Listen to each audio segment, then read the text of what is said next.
fibre friends, you've stepped into Spellbound Stitching, where I seek to weave a little magic into every twist, stitch and skein. If you're new here, welcome, and if you're a returning viewer, welcome back. My name is Kat and I'm an avid crafter dabbling in knitting, crochet, cross stitch, patchwork, dressmaking and baking. I'm also an indie dyer and I have an online store. I've also started a journey into pattern design and a little bit of spinning, and by day I work full-time in cybersecurity. I live in Upper Hutt, Wellington, New Zealand, and today is Sunday the 16th of August 2026. Now today's episode is one of my little off-topic episodes where I sort of do something outside of my usual podcast format. And today I thought I would talk to you a little bit about the 3 fibre festivals that I went to this year. Now I don't really have a plan, we're just going to wing it and we're going to see how we go. But I took some photos and some footage of some of them, so I'm going to share those with you. And then I'm going to share my acquisitions with you and talk a little bit about the fibre festivals. So I guess first up for the ones that I attended this year would be Woolington in April on Anzac Day, which is the 25th of April, and that is held in Randwick Hall in Moira in Lower Hutt.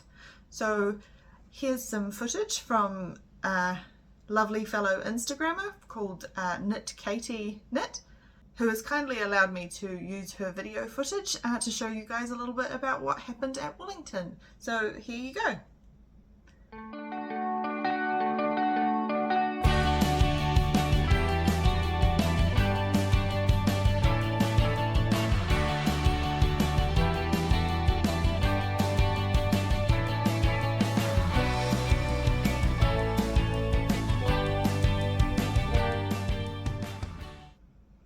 So a big thank you to Katie, and go and check her out on Instagram. I will link her below. She does a lot of content about all of her wonderful knitting projects, but she also does a lot of videos about her knitting journey, the places that she goes and the things that she sees to do with her yarn. So first thing is I will talk you through what I bought at Woolington. Now I've got an addiction to dark harbour yarn, which you all know, and my favourite colourway that Nikki does is called Erica, and she had it on a lovely worsted base. So this is Erica on worsted. It's a kelpie base worsted, 10 ply, 90% superwash merino and 10% linen. And I mean, you can see why I love it. It's my favorite purple that Nikki does, but it is a variegated deep purple, but you can see the flecks of linen in that, because it's so dark and the linen doesn't take up the acid dye. So I bought a sweater's quantity of that one. Now I haven't really decided what I'm going to do with it.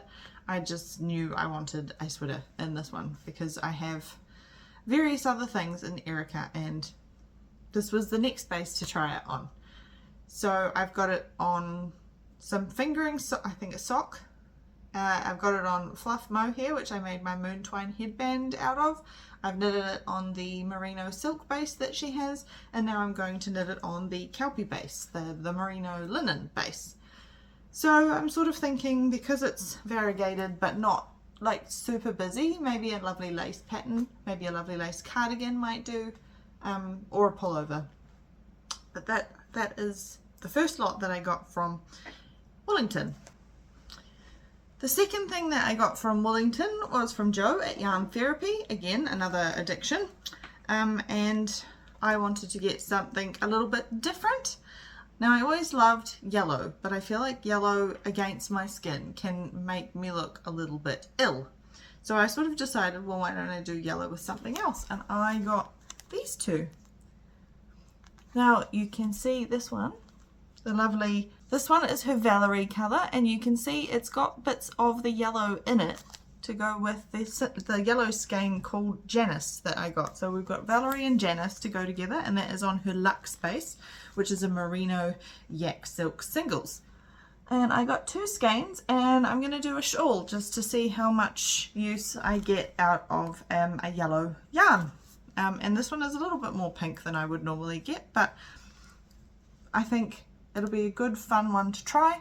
And then I guess if I don't end up using it that much, or I don't particularly like it for me once I'm done, it would make a lovely gift for somebody, being that it's in such a luxurious yarn.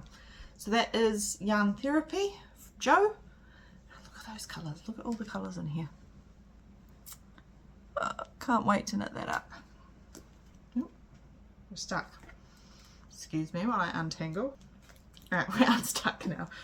So that is the next thing that I bought at Woolington in April. And the last thing that I bought from Woolington in April was from Holland Roads Yarns, and it is this amazing book. It's Urban Knit by Leni Hoymela, and it's got some beautiful patterns. She's a Finnish designer, classic Nordic style, and I'll pick a couple of my favourites to show you, or things that we know we're definitely going to knit. She's organised the books into colours, so the first lot is her greys section, and her inspiration, she mentioned at the front of the book, is basically her scenery all around her homeland Finland. So this is one of the ones that's definitely going to get made. Oh my goodness. It's definitely going to get made. It is a super relaxed fit with a really drop sleeve. You can see it ends here, but it's got this lovely detail across the shoulder. And it's fingering weight yarn, and I think that would be gorgeous to wear.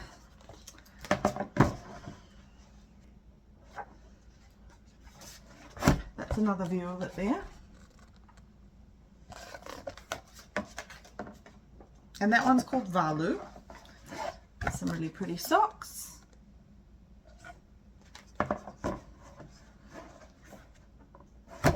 This one's called Uhuru Light, and look at this. Look at the lovely V detail with the seam thing going down here, and then there's another lovely V at the bottom here.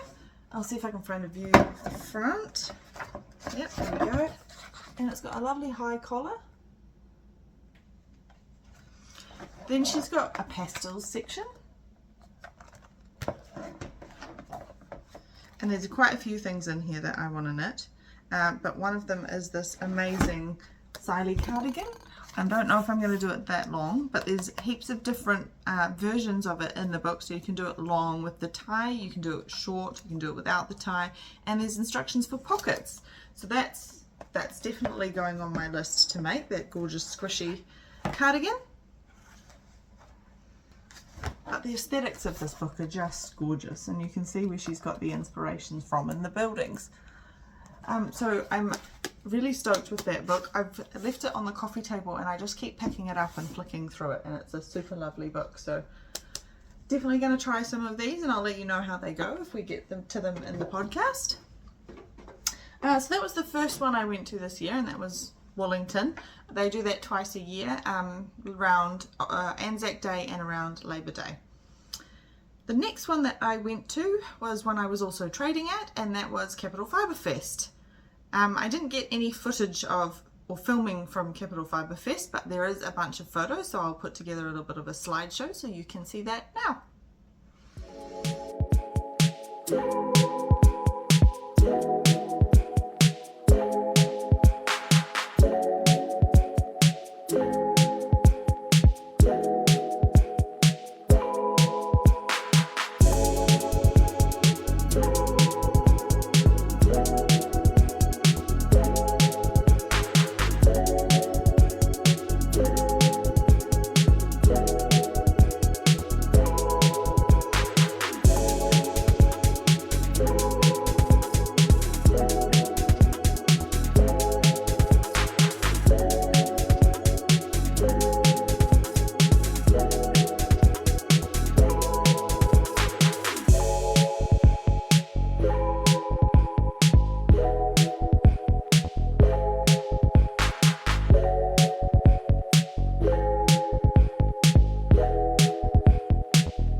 So I got a few bits and pieces from Capital Fibre Fest. One of them, I knew I wanted to get some fluff, but not just any fluff, like really not plain colour, a hand dyed, lots of colours going on, lots of fun going on, and I found these beautiful kid silk mohair from Yarn Floozy, and this is the colourway Wildflowers, and you can see there's so many colours going on in there. So that is a 72% kid mohair and 28% silk, and it is a lace weight. So there's 420 meters per 50 grams. So I got 2 of those, and I'm going to pair them with her Galaxy colorway on her machinist base, which is the Yak Merino. So that is, whoops, you can see the drape on them. They're lovely and soft and silky. So that is the machinist base. It's quite a bit darker than what is showing up on the camera. It's blowing out a little bit, so I'm going to pair these two together, but I'm not going to hold them double. I'm going to make the Cerceris, if that's even how you say it, sweater by Hohilocatelli, which is, it's like a striped one, so you do a solid stripe and then you do a lacy stripe in the mohair, and then you do a solid stripe. Can I get the fourth one in? And a lacy stripe in the mohair, so it's going to look like that. Yeah, so that was that. I went in with a plan for that one. That one I do know what I'm going to do with, and that has been on my wish list to knit for a long time. But yeah, I definitely knew I wanted some purple but with colours, and that's where we landed. And the vibrancy of the colours that Katrine has got into the mohair is just stunning, and I can't wait to see how it knits up. Very excited for that one. And I got one other thing at Capital Fibre Fest. Two, sorry. One was from Mama Wooling, and this one's also called Galaxy, I think. Yes, that is a DK sock yarn, so it's an 80/20 merino nylon and super bright colours. I love my DK socks that I've got, and I decided that I need some more, so that is what these are going to be.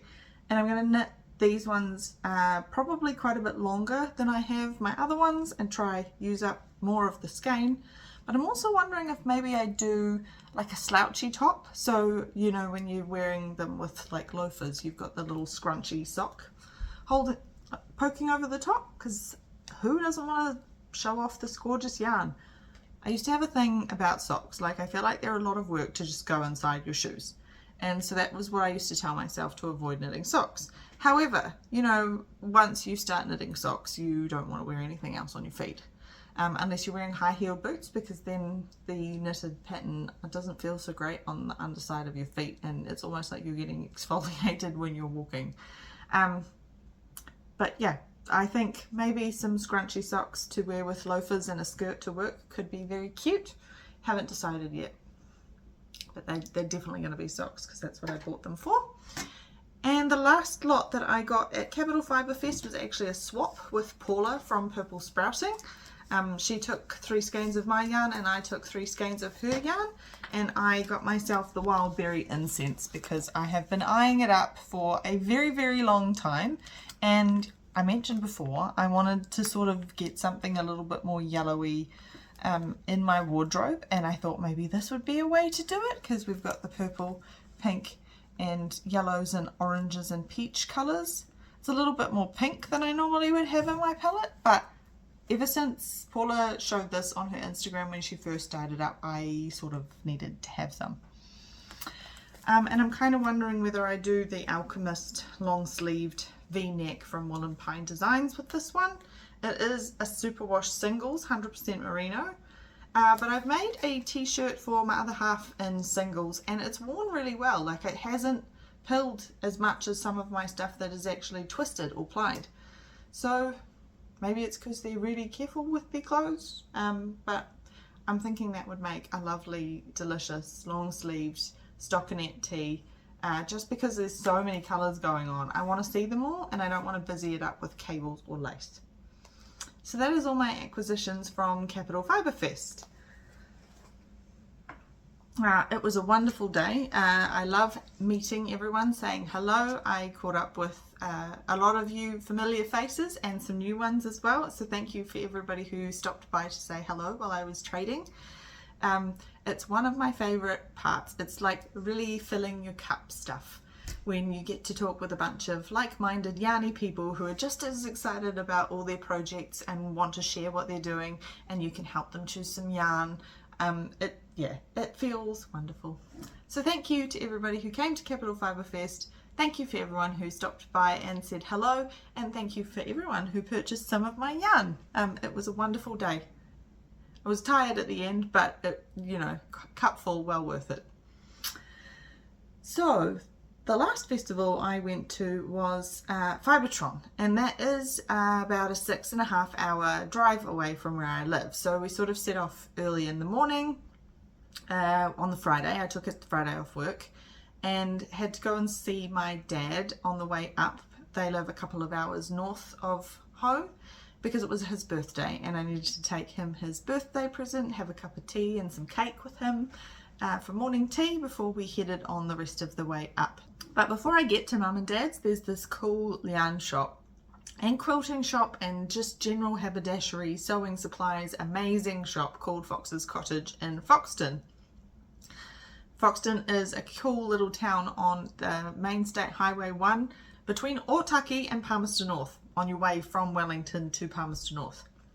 It's on the main state highway. It's got a really cool water tower. It's got an old windmill, and Fox's Cottage, which is on the main drag. You sort of have to pull off down a side street to get in the driveway, but definitely recommend stopping in there. I buy something every time we go to Mum and Dad's, which is, I guess, dangerous, but also amazing to have it there. They've got quilting supplies, general fabric, buttons, and quite a large wool section. Now often when you go into a quilting shop, it doesn't have a very large wool section, but these guys do.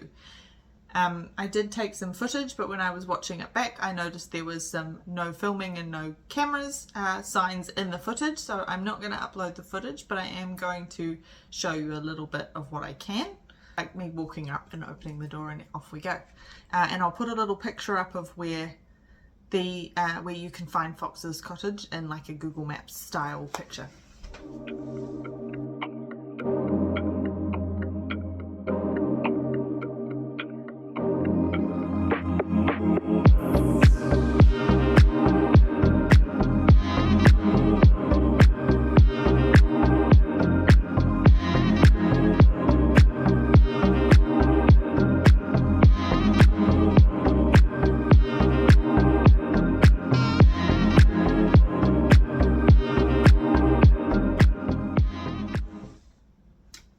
So while we were there, the other half bought some of the papyrus yarn because they've just finished making a t-shirt for themselves, and they decided they absolutely loved it and they needed some more of it. And Fox's Cottage had orange, which is their favourite colour. And because I was on the way to a fibre festival, I didn't want to spend too much money, but I did spot this and decided that I needed this because I had recently been wearing my Tootsies socks that I had made and realised just how warm, compared to all my other socks in the superwash variety, these keep my feet warm. So I was like, I need another pair. So I got this more autumny, maybe wintry shades, purples, greens, blues, to make myself some more socks. But also I learnt on my last lot of Tootsies that doing 4 socks out of one ball, I had one sock that out of each pair that looked the same. So it must be to do with the progression of the colours in the yarn, because it looks like it's a self-striping one, and it is, but it's a randomized self-striping one. So I did some in rib and some in plain last time, so I'm going to do, because I get 2 pairs of socks out of one ball, I'm going to do 2 plain pairs and see if that happens again, and then I might mix and match the sock pairs. We'll see how we go, but that's the intention for that one. The next yarn shop that we visited, the next one is the Wool Company in Utiku, and I took some video and photos, so I'll pop that up for you guys to have a look.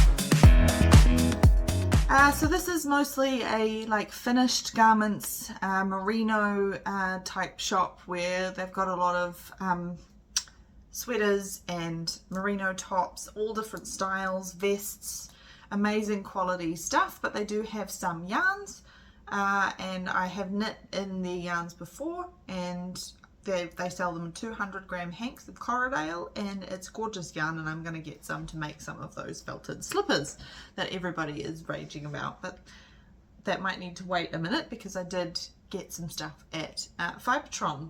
And the last shop that we went to was in Taupo. It was a little bit hard to get to, did have to get off the main highway and go on a little bit of a trek, and unfortunately with timing, school had just gotten out, so it was quite busy in town, and it was all general New Zealand yarn, commercially made yarns, and it was a lovely big shop. It very much could tell it was also intended as like a tourism hotspot, because Taupo is a destination in New Zealand. We're having the lake right there. There was lots of finished garments, slippers, toys, all sorts of things. So it wasn't just yarn, it was all wool themed items, but nothing that you couldn't get in another yarn shop anywhere else. So didn't purchase anything from there either. So that was the last yarn store that we managed to stop at before we headed on to Hamilton to set up for Fibretron. The weather wasn't that great driving up between Taupo and Hamilton, so it was a bit grey and gloomy, and by the time we were about to arrive in Hamilton it was about 5:30 in the evening, and pack and set up was supposed to stop at 6, so we thought we would just go check into our room instead and then go and meet up with the other vendors for dinner that night. So that was heaps of fun, getting to chat with everybody and hang out a little bit before we actually had the event, and then we just set up in the morning. So I got quite a bit of footage of our trip to Fibretron and the setup at Fibretron, so I'll put that in now for you to have a look before we go into my acquisitions.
more shopping at Fibretron.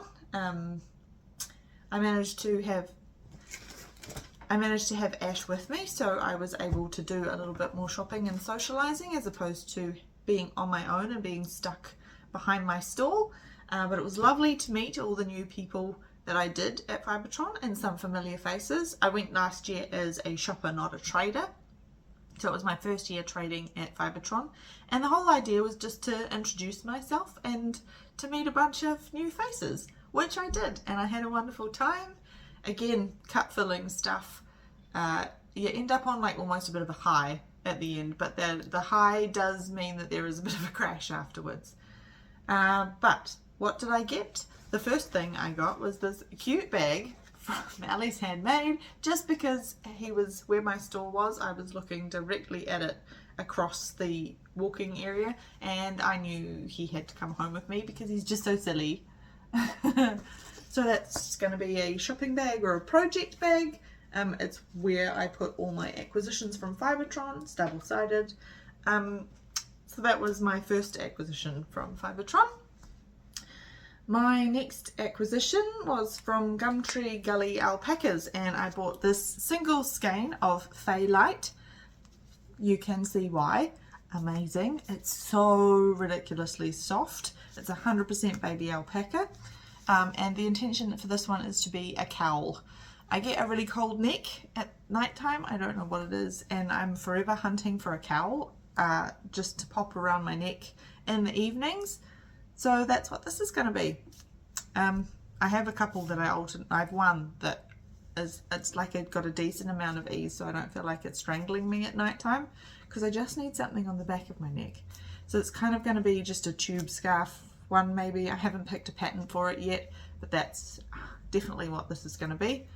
Had a lovely chat with Kathy from Gumtree Gully, and then had to scuttle off back to my stall because I had to make sure that Ash wasn't drowning without me.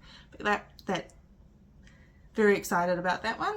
Other half also has a Gumtree Gully, a single skein of DK, so I think we're both going to make cowls out of them. The next one, not necessarily in any particular order, I got from Die Happy Yarn, and it is her Kindness base, which is 100% Corriedale and more purple, you guessed it. So I got 3 skeins of this one. So this is a 4-ply base. 3 skeins of it means I could either do a vest, or I could do maybe even a long sleeve top. Yeah, don't know, haven't decided. But it's a lovely variegated dark purple. It is a Corriedale base, so it is a little bit more rustic, but also it's still deliciously soft. It's quite funny because when I saw this, and Ture was wearing a sweater knit in this and saw me approaching, she immediately started waving the sweater at me and went, "Guess who I thought of when I was dyeing this one up?" So, you know, it worked. She got me, she snagged me, and I bought some of the yarn. That was all that was left at the end of the day, so it had to come home with me. I also did a yarn swap at Fibretron, and it was with Knot and Tie, because every time I go to a Fibre festival and they are there, I look at this colourway, and I haven't bought it yet. So this one is Berry Ripple, and it is a high twist merino, 400 meters fingering weight, and it's got all these beautiful berry colours. Now, every time I've seen the lovely Ashley, she's wearing this beautiful white sweater with colourwork leaves along the top, and I think it might be this colour that's in there, but 2 skeins for me is enough for a t-shirt in fingering weight, so that's kind of what the plan is, but I haven't picked a pattern yet. And the last one was sort of organised pre. I messaged Katrine and said, "Hey, have you got any of your Slinky Malinky colourway that you could bring on your machine base, sheeness base?" Now, it might seem kind of boring because it is just black, but it is a luxe feel yarn, you know, that's the drape again, with the yak and merino and nylon. So it's a fingering weight base, and the reason that I bought it in the black is I have an advent calendar from Obsession Yarns. You're going to be able to see it. With all these amazing bright colours. And the main skein was this musky purple, which I love, but I don't know if I love it with the colours. So the idea is I'm going to pair it with the Slinky Malinky, because I want to make my jean cardigan for my 26 and 2026 out of this Advent, which will be a stripe of the black and a stripe of a colour. And I didn't think that would make it pop necessarily the way that I want it to really pop. So this is a cashmere merino base. So I wanted something reasonably luxurious to go with it, and hence Slinky Malinky. I reckon it's going to look like those old Afghans that everyone had draped over their couch, which was like edged in black and then had the bright colours in the middle. So that's kind of what I'm going for. So the jean cardigan is a feather and fan or old shale lace style cardigan. So this, I haven't decided if this is going to be the garter ridges and this is going to be the colours, or the other way around. I think I'm going to have a play with some gauge swatches and see what I like best. But that should be coming up sometime in the near future as well. So that is all my acquisitions. It seems like a lot, but remembering that is from April to July. And the whole reason that I have my online store where I dye my yarns is to fund my hobbies. So essentially the money that I make from Broomstitch goes back into the business, and a little bit of profit goes towards buying some yarns. So that's all that I've got for you today. Thank you very much for stopping by and checking out some of New Zealand's yarn festivals with me, and checking out what I bought at each of them. My aim for next year is to go to a couple of new ones. I can't make it to every single one every year, and the budget for yarn just wouldn't allow that. So maybe next year I'll come back. If you guys like this video, I'll come back and do another one next year. But before we wrap up today, I just have a little request that if you've enjoyed some of the magic I've shared with you today here, please consider giving this episode a thumbs up or a like down below. And I'd also love it if you'd consider subscribing to my channel. It might seem small, but it sends ripples of support outward that enables other like-minded crafters to find me. I'll also link everything that I've mentioned, or at least the shops where I purchased the yarns from today, down below, and any other supporting information that I think might be useful to you in the description box below this video. But I also upload a copy of my show notes onto my website. So there's a whole back catalogue of all the Spellbound Stitching podcast episodes and the little off-topic episodes like this one, if you want to go back and check something out that I've done before. But that's all for today. I hope you've been inspired by something that you've seen here today. Thank you for choosing to spend your time with me. I genuinely do really appreciate you. And I know there's a lot of other podcasts and content out there that you could be watching. So the fact that you've chosen to spend a little time with me is amazing to me, and I very deeply appreciate it and love hearing from you. So if you would like to, please comment below and I will get back to you as soon as possible. For now, though, may your yarn never tangle and may your projects always enchant. Remember, a little bit of magic goes a long way. Happy crafting, everyone, and I'll see you next time.